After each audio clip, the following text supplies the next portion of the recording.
Werewolves, mythical engines of destruction. Tragic people cursed with a condition that forces them to transform into horrifying creatures with an overwhelming thirst for violence. Bloodthirsty beasts who cannot control their lust for killing.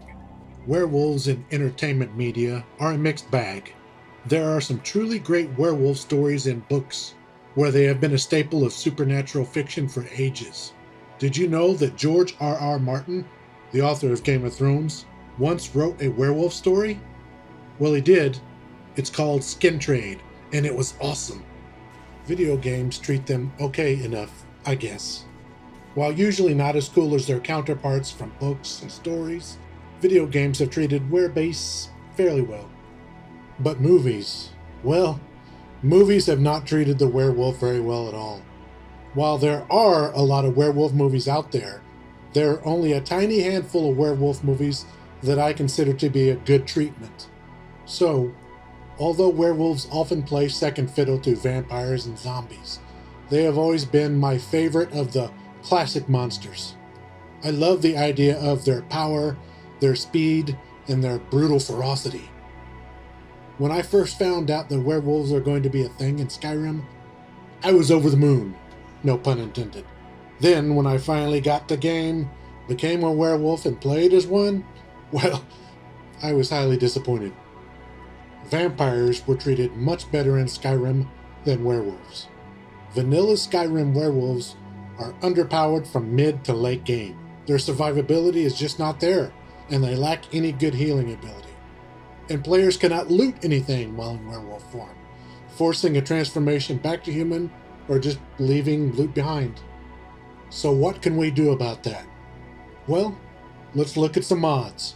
Mods can solve everything.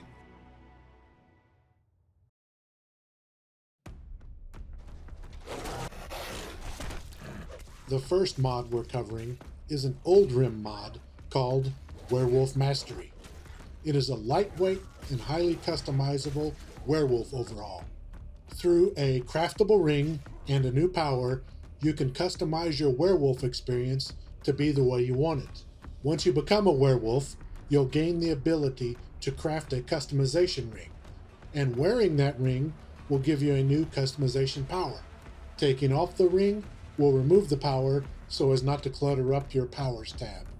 In the customization settings, you can change armor, magic resistance, claws damage, health and stamina values, and health regeneration rate boosts with 3 different types: small, normal, and high, or even set them to vanilla values. Normal and high boost scale with your level, except heal rate, like in the vanilla game. And all of the boosts are cumulative with any other mod changes. For example, if another mod increases your werewolf armor rating by 50 points, and you choose the small armor boost, then you'll have plus 100 armor rating in beast form.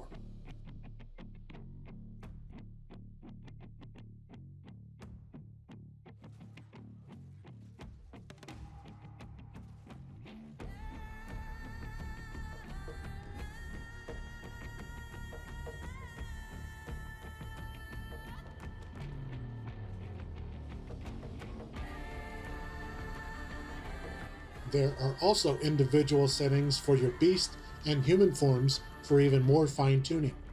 In the beast form settings, you can set the ability for looting, you can set the duration for the time that you actually stay in werewolf form before turning back, you can have several options for how people react to your transformations, there are options for healing during transformation, and you even have a setting that can make people non-hostile towards you while in werewolf form, if for some reason you would want that.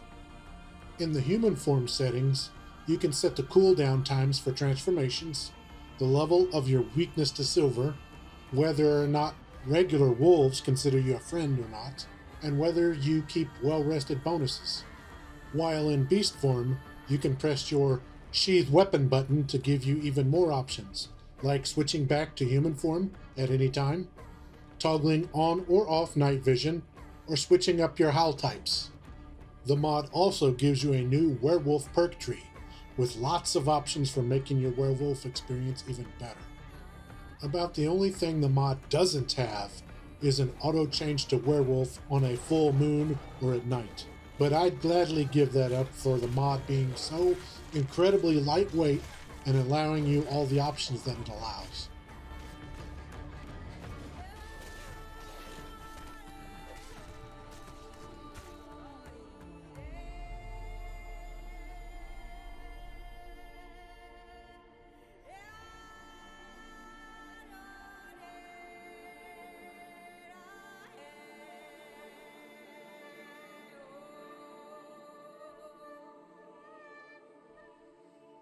The other mod that I tried out with Werewolf Mastery was Bigger, Badder Werewolves, which is simply a new werewolf model replacer that is bigger and badder than the vanilla model.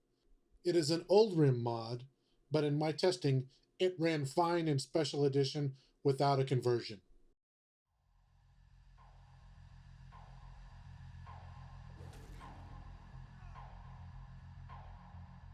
The next combination of mods is Growl, Feral, and Wicked Werebeasts. Growl is similar to Werewolf Mastery in that it is a lightweight overhaul to werewolves. Feral is an attack animation replacer for werewolves and other beast races, and Wicked Werewolves is a werebeast skeleton replacer to make them appear more fearsome and slightly larger. Note that both Feral and Wicked Werebeasts can also be used with Werewolf Mastery if you want. So Growl is a lightweight werewolf overhaul.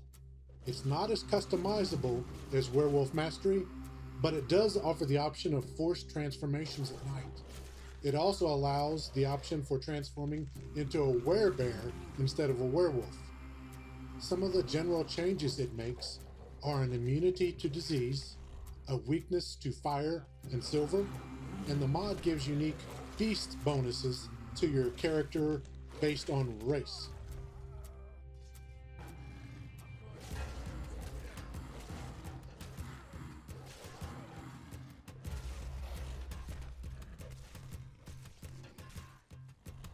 Call of the Blood also has a chance for forced transformations at night, which is adjustable to a percentage, and it is possible to entirely turn off the feature.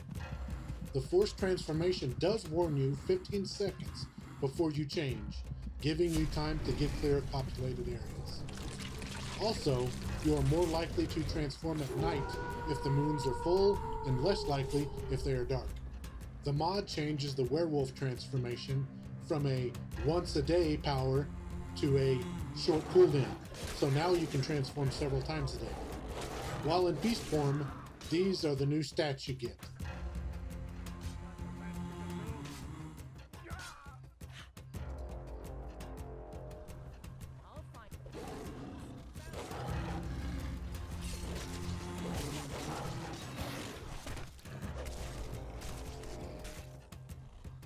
Other features offered by the mod are the ability to change back to human form at any time you want, looting while in beast form, and damage and armor scale.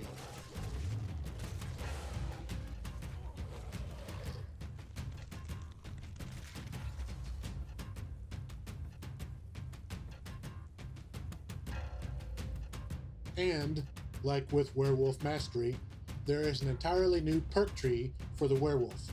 It ends up taking the tree from 8 perks all the way up to 27 perks. The mod also adds new ways to catch Lycanthropy. You can still get it through the companion's questline, but with the mod, you can also get it by consuming Werebeast blood, which can be found in some alchemy shops, some enemy loot pools, and of course on the bodies of dead werewolves. And sometimes, while camping out in the wilderness, you might experience a dream vision, where Hircine will visit you and offer you the gift. Other mod features include the ability to pass the disease onto your followers and world encounters with Silverhand werewolf hunters. I had a problem with the werewolf hunters where they would just spawn as soon as I had fast traveled and started attacking me while the loading screen was still black. I'd much rather the hunters spawn off at a distance and approach me in a way that I could see them coming. The mod also has an MCM menu for customizing a few of the settings, which is nice. but I'd really like to see more of those settings available for customization.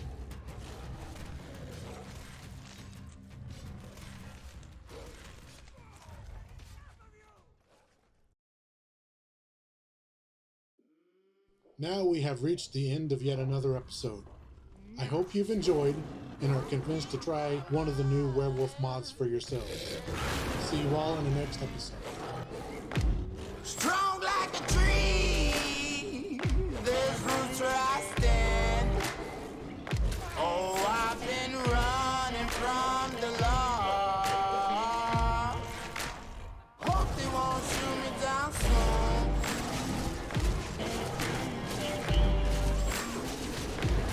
Facing on a sleepless night.